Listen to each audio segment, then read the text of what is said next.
हमारे सभी YouTube family को बहुत बहुत जय जय श्री सीताराम। देखिए, जैसा कि वो जिस समय की हमारे सभी श्रद्धालुओं को, भक्तों को प्रतीक्षा थी, जेठ माह के समय की, जब चमत्कारिक बुढ़वा मंगलवार में हम अपनी पूजा पाठ करके भगवान हनुमान को प्रसन्न कर सकते हैं और अपने जीवन की मनवांछित इच्छाओं को पूरा कर सकते हैं। लेकिन सोचने और समझने वाली बात यह है कि आखिर भगवान हनुमान जो हैं हमारे पर कृपा किस तरीके से बरसाते हैं। देखिए, ये जो सारा खेल है जो इस जगत में हो रहा है, जगत में ये सारा खेल अपने शरीर की, अपने मानसिक तल पर एनर्जी को बैलेंस करने का खेल है। लोग कहते हैं कि अगर आप बुरा कर्म करेंगे तो आपको पाप लगेगा, आप नरक में जाएंगे। और कई लोग इस बात पर भरोसा नहीं करते, कहते हैं कि किसी ने देखा है क्या कि और अगर ऐसा है भी तो वो नरक या पाप जो है मरने के बाद मिलेगा। लेकिन समझने की कोशिश कीजिए कि बचपन से हमारे शास्त्रों के अनुसार हमारे जो साधु संत होते हैं ये कहते हैं कि भाई कुछ काम जो है हमारे को जीवन में नहीं करने चाहिए, उसके परिणाम बुरे होते हैं, पाप लगता है और अगर भगवान नाराज हो जाए तो नरक में मिलता है। और ये सिर्फ साधु संत ही नहीं कहते, जब हम पढ़ने के लिए जाते हैं तो हमारे जो गुरु हैं वो हमारे को ये बात बतलाते हैं। और सबसे पहले घर में हमारे माता पिता ही हमारे से ये बात कहते हैं कि कभी बुरे कर्म नहीं करना चाहिए, क्योंकि बुरे कर्म से जितना हम दूरी बनाकर रखेंगे उतना हम भगवान के करीब रहेंगे। तो समझने की कोशिश कीजिए कि एक छोटी सी बात कि महाबली हनुमान जी का आशीर्वाद आखिर हमें किस तरीके से प्राप्त हो सकता है। पहला जवाब तो इसमें ही मिल गया कि अगर हम बुरे कर्म करेंगे तो उतना महाबली हनुमान जी से दूरी होती जाएगी, क्योंकि महाबली हनुमान जी जो रिप्रेजेंट कर रहे हैं वो सकारात्मक ऊर्जा को कर रहे हैं और हम अपने जीवन में नकारात्मक कार्यों को करके नकारात्मक ऊर्जा को बढ़ावा दे रहे हैं। जिससे होता यह है कि इस संसार में रहते हुए ही तमाम लोग अपने एनर्जी के अनुसार विभिन्न तलों पर रह रहे हैं। कोई बहुत ज्यादा बुरे कर्म कर रहा है तो आप ये समझ लीजिए पूरी तरीके से वो नेगेटिव एनर्जी में है। कोई थोड़े कम कर्म कर रहा है तो आप ये कह सकते हैं कि वो आधा पॉजिटिव में है, आधा नेगेटिव में है। लेकिन जो पूरी तरीके से शास्त्रों की बात को मानकर भजन सुमिरन कर रहे हैं, भगवान की पूजा पाठ कर रहे हैं, किसी को धोखा नहीं दे रहे, ईमानदारी के साथ अगर कोई दुखी जन है तो उसकी मदद कर रहे हैं, अपने आप को जीवन के जो भौतिक सुख सुविधाओं के लालच से मुक्त कर रहे हैं, तो वो बिल्कुल पवित्र आत्मा बन जाते हैं और वो जो भगवान के ज्यादा निकट हैं, जिनके मुख से निकला हुआ एक एक शब्द अक्षर सा ठीक हो जाता है। और हम ये कहने लगते हैं कि उन बाबा के आशीर्वाद को अगर हम ले सके तो हमारे जीवन में सुख समृद्धि होगी, धन धान्य से हमारा घर परिपूर्ण होगा।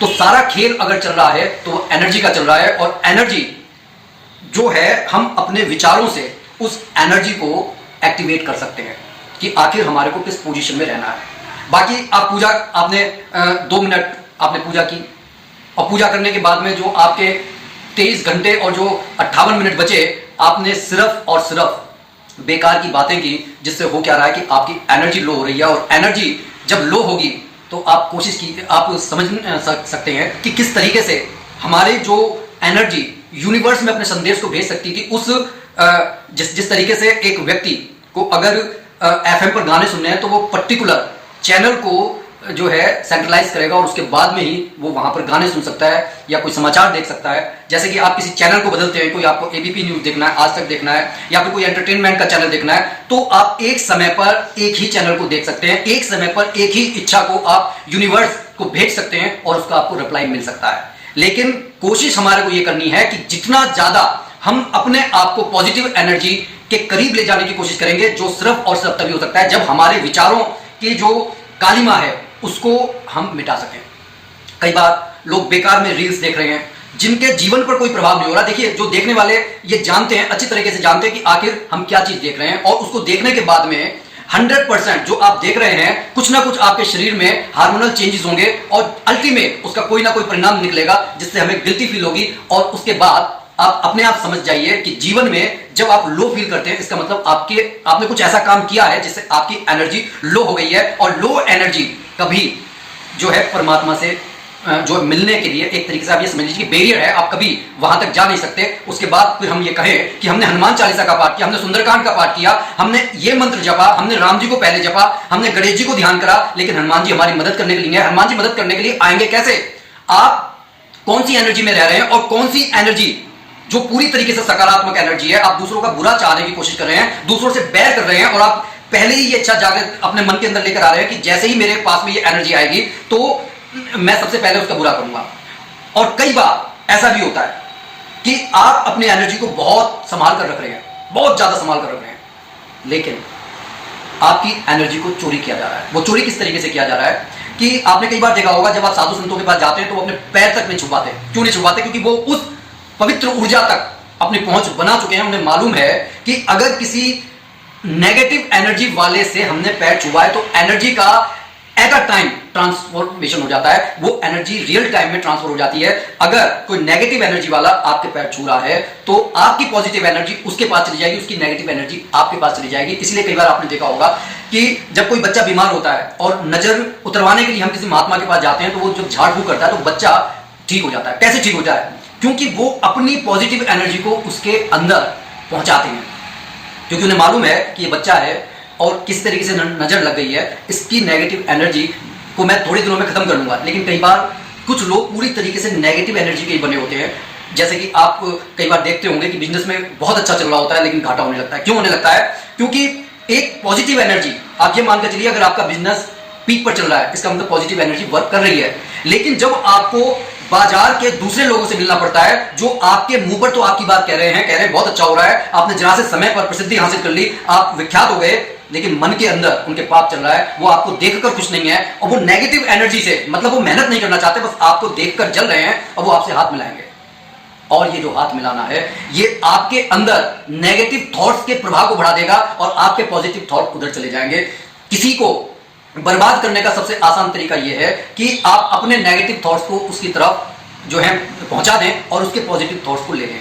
तो अगर आप महाबली हनुमान जी का आशीर्वाद चाहते हैं तो आप ये मानकर चलिए कि ये जो जेठ महीना है ये चमत्कारों से भरा हुआ है। सबसे बड़ी बात तो ये बड़ा महीना है और इस समय पूजा करने पर भगवान भी सोचते हैं कि इतनी तेज गर्मी में जो अपने सुख सुविधाओं से हटकर सिर्फ मेरी भक्ति पर नजर बनाए हुए, चाहे वो किसी भी लक्ष्य के लिए बनाए हुए है, कम से कम वो प्रयत्न तो कर रहा है।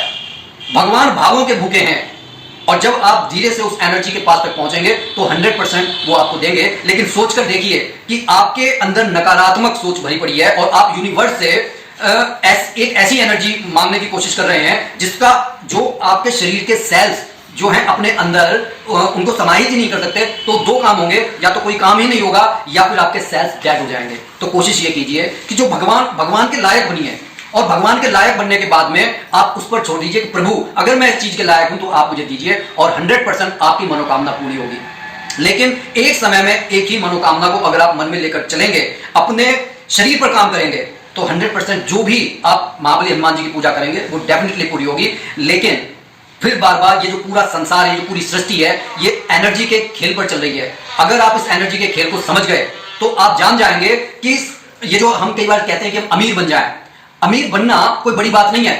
क्योंकि अगर आप देखेंगे कि एनर्जी का अगर आपकी तरफ फ्लो होगा, पैसा अपने आप आएगा।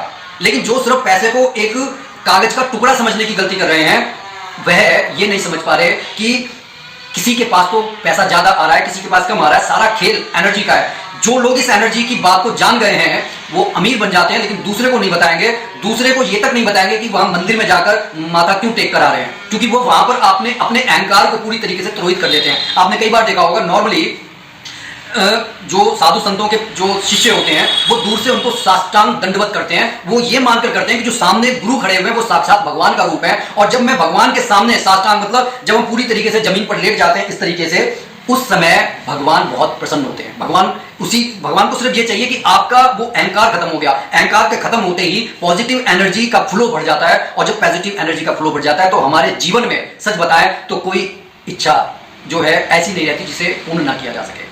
आपने कभी पुरानी फिल्म देखी हो देवानंद की, जिसमें गाइड फिल्म है और बिल्कुल लगभग लास्ट का ही सीन है जब जहां पर देवानंद रोते हुए कहता है, जब उसके सामने एक बच्चे को एक माँ लेकर आती है कि आपके आशीर्वाद से ये सही हो जाएगा, तो उसकी आंखों में आंसू आते हैं। ये आंसू पश्चाताप के आंसू हैं, क्योंकि वह अपने आप को कल्प्रिट समझता है कि वो लोगों को धोखा दे रहा है, लेकिन ये लोग मेरे को भगवान समझ रहे हैं। वो रोते हुए कहता है, हे प्रभु, चाहे तू मेरे प्राण ले ले, लेकिन इस बच्चे को ठीक कर दे, क्योंकि ये लोग मेरे अंदर आस्था बनाए हुए हैं। और अंततः वो बेहोश हो जाता है, और बेहोश होने के बाद में जब उसको एक सपना आता है, उस सपने में वो महसूस करता है कि आज ऐसी जीवन में कोई इच्छा नहीं है जो पूरी ना हो सके। लेकिन मजे की बात यह है, जब प्रभु के चरणों में हम स्वयं को समर्पित कर देते हैं, तब हम भी प्रभु जैसे बन जाते हैं, लेकिन वहां पर हमारी कोई इच्छा ही नहीं रहती। तो कोशिश कीजिए, अगर वाकई में महाबली हनुमान जी की कृपा पाना चाहते हैं, तो सबसे पहले पात्र बनिए। जो छोटी छोटी बातें हम बचपन से सुनते आए हैं, देखिए सबको मालूम है कि क्या सही है क्या गलत है, किसी को बताने की जरूरत नहीं है। सही वो चीज है जो आप खुलेआम कर सकते हैं, खुलेआम कह सकते हैं। गलत वो चीज है जो आप छुपकर करते हैं, और आपको ये डर हमेशा बना रहता है कि कहीं कोई हमारे को पकड़ ना ले। तो प्रयास ये कीजिए कि अगर आप कुछ चोरी छुपे कर रहे हैं, तो उससे बचने की कोशिश कीजिए। इस तरीके से जो है पॉजिटिव एनर्जी का लेवल बढ़ेगा, परमात्मा के करीब जाएंगे, प्रार्थनाएं उन तक पहुंचेंगी, और रियल टाइम में हमारे मनवांछित इच्छा पूरी होगी। लेकिन यह काम एक दिन में पूरा करने का नहीं है। इसके लिए आपको अपने विचारों पर हर घड़ी ध्यान रखना होगा, क्षण क्षण ध्यान रखना होगा, क्योंकि एक तीली से पूरा जंगल खाक हो जाता है, चाहे फिर वो कितना भी सदाबहार हो।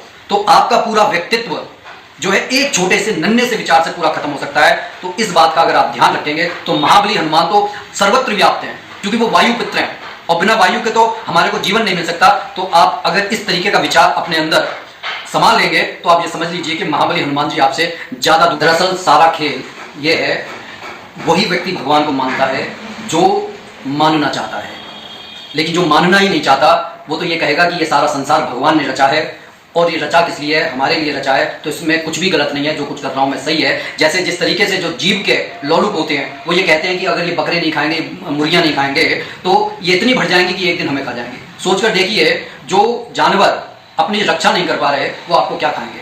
जो पूरी तरीके से घास पर निर्भर हैं, लेकिन बात वहीं पर आ जाती है कि ईश्वर से ज्यादा उन्हें अपने जीव का स्वाद पसंद करते हैं, जो जीव का स्वाद पसंद करते हैं, और एक महीने तक भी अपने आप पर कंट्रोल नहीं रख सकते, फिर भगवान से इतनी बड़ी इच्छाएं मानने का अधिकारी नहीं है। तो कोशिश कीजिए अपने आप को पात्र बनाएं, क्योंकि अगर गलत तो हम तुरंत हो जाते हैं। जैसे घर के अंदर अगर रोज झाड़ू ना लगे, तो गंदगी तो अपने आप आ जाती है। उस गंदगी को, वो जो भगवान का घर जो हमारा हृदय है, उसको साफ रखना हमारी जिम्मेदारी है। अगर हम उसको साफ रखते हैं, तो चमत्कार हमारे जीवन में घटित होकर रहेंगे। बस हमारे को अपनी एनर्जी पर काम करना है। बात अच्छी लगी तो कमेंट जरूर कीजिएगा। बोलिए जय जय श्री सीताराम।